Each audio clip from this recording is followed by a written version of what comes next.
आज इस वीडियो में हम वृश्चिक आसन की दूसरी विधि का अभ्यास करेंगे। एक विधि का अभ्यास हमने अंतिम वीडियो में किया था। आज वृश्चिक आसन के अभ्यास के क्रम को आगे बढ़ाते हुए दूसरी विधि का अभ्यास इस वीडियो में करेंगे। सारी चीज़ें पिछली वीडियो के तरह ही हैं, केवल हाथों की आकृति का अर्थ अभ्यास की विधि में थोड़ा सा अंतर है। तो सबसे पहले देखते हैं इस अभ्यास की विधि को, उसके बाद अन्य संबंधित बातों के संबंध में चर्चा करेंगे। वृश्चिक आसन के दूसरे अभ्यास के लिए पहला अभ्यास ठीक प्रकार से सध जाना चाहिए।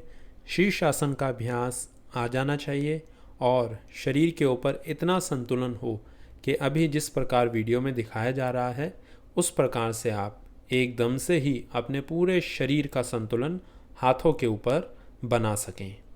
और इस प्रकार से इस स्थिति में कुछ समय के लिए शरीर को स्थिर करके रखेंगे, जितनी देर तक सहज रूप से रुक पाएँ, और जब ना रुका जाए तब धीरे धीरे इस प्रकार से वापस आते जाएंगे।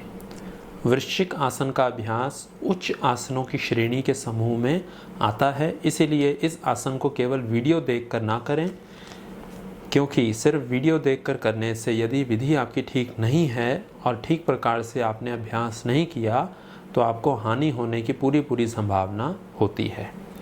जब इसका अभ्यास करें तो इस आसन को 2 से लेकर 3 बार तक दोहराया जा सकता है और प्रत्येक बार में 20-30 सेकंड से अभ्यास को आरंभ करें और 1 से लेकर 1.5 मिनट तक सामान्य रूप से इस आसन में रुका जा सकता है। आसन के दौरान सारा ध्यान आपका होना चाहिए शरीर की आकृति के ऊपर और संतुलन के ऊपर। क्योंकि यह आसन कठिन और संवेदनशील आसन है, इसलिए इसका क्रम ठीक होना बहुत ज़रूरी है। जितनी देर आपने वृश्चिक आसन किया है उतनी ही देर कोई आगे झुकने वाला अभ्यास आपको करना है, जैसे पाद हस्तासन किया जा सकता है। उसके बाद लगभग 30 से लेकर 45 सेकंड तक ताड़ासन करें, उसके बाद शवासन करें। वृश्चिक आसन का अभ्यास सभी आसनों के अंत में करें जब आपका अभ्यास क्रम खत्म होने वाला हो। जब सारे अभ्यास कर चुकें उसके अंत में वृश्चिक आसन को करें। वृश्चिक आसन जितनी देर किया है उतनी ही देर आगे झुकने वाला कोई आसन करें और उसके बाद में 30 से लेकर लगभग 40 सेकंड तक ताड़ासन का अभ्यास करें, फिर शवासन में आएँ। यह इसका क्रम है। वृश्चिक आसन के अभ्यास से शरीर में प्राण का प्रवाह अच्छे से होता है, जिससे शरीर ऊर्जावान रहता है। तंत्रिकाओं व ग्रंथियों पर इसका सकारात्मक प्रभाव पड़ता है।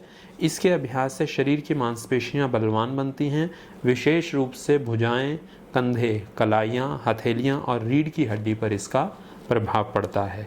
इसके अभ्यास से पेट व प्रजनन अंगों में रक्त का संचालन अच्छे से होता है, जिससे यह सभी अंग स्वस्थ बने रहते हैं और अपना कार्य ठीक प्रकार से करते रहते हैं।